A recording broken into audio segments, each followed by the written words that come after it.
Hi guys, Dr. YouTube Tucker here on free speech. Check it out. Speech, the ability to express yourself.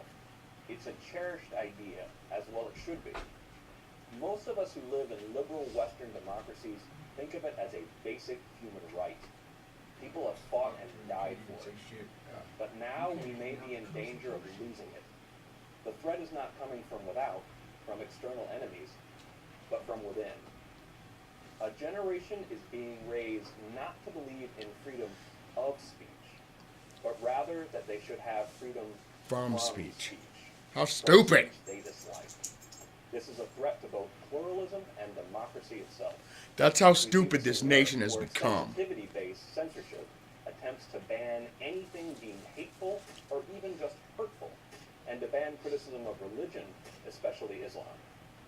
But the United States, despite its strong constitutional protections in the Bill of Rights, is far from immune from the rising trend of suppression of speech, or what is sometimes called political correctness. This is especially true at America's colleges and universities, the place where our future leaders are educated and where you'd expect speech to be the most free. Highly restrictive speech codes are now the norm on campus, not the exception. According to a study by my organization, the Foundation for Individual Rights in Education, FIRE, 54% of public universities and 59% of private universities impose politically correct speech codes on their students. And thanks to recent Department of Education guidelines, 100% of colleges may adopt speech codes in the coming years. How bad is it? At a public campus in California on Constitution Day in 2013, a student who also happens to be a decorated military veteran was told he could not hand out copies of the Constitution to his fellow students.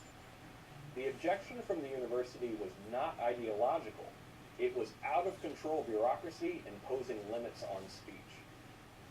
That same day, another college student in that same state was told he could not protest NSA surveillance outside of a tiny free speech zone, an area that comprised only 1.37% of the campus.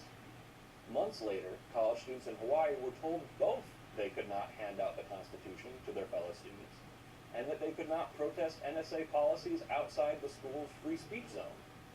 FIRE took these colleges to court, but the fact that we had to shows you how bad it has become.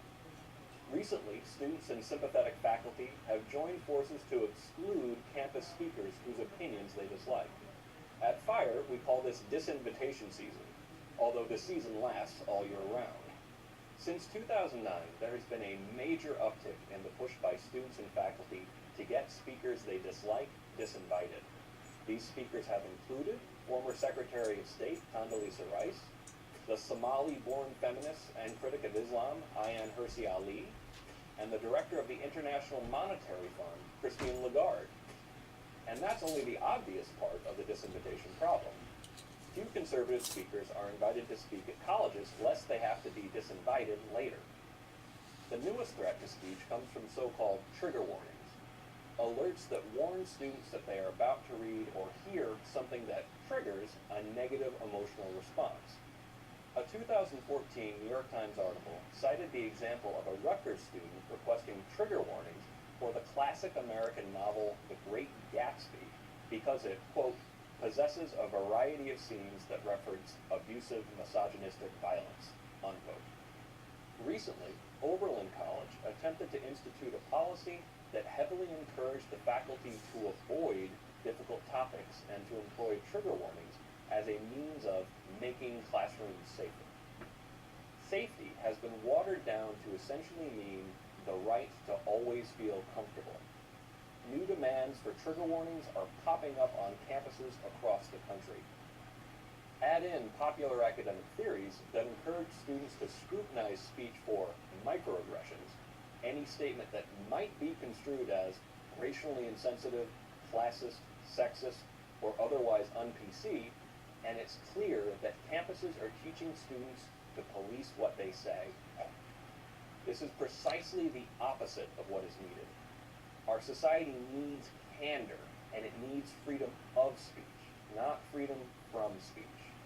Intellectual comfort is not But a right. They're not smart enough to understand that. Not if we want freedom of speech. Let's just call it freedom to survive. I'm Greg Lukianoff, president of the Foundation for Individual Rights in Education for Prager University. Like and subscribe to my channel, guys.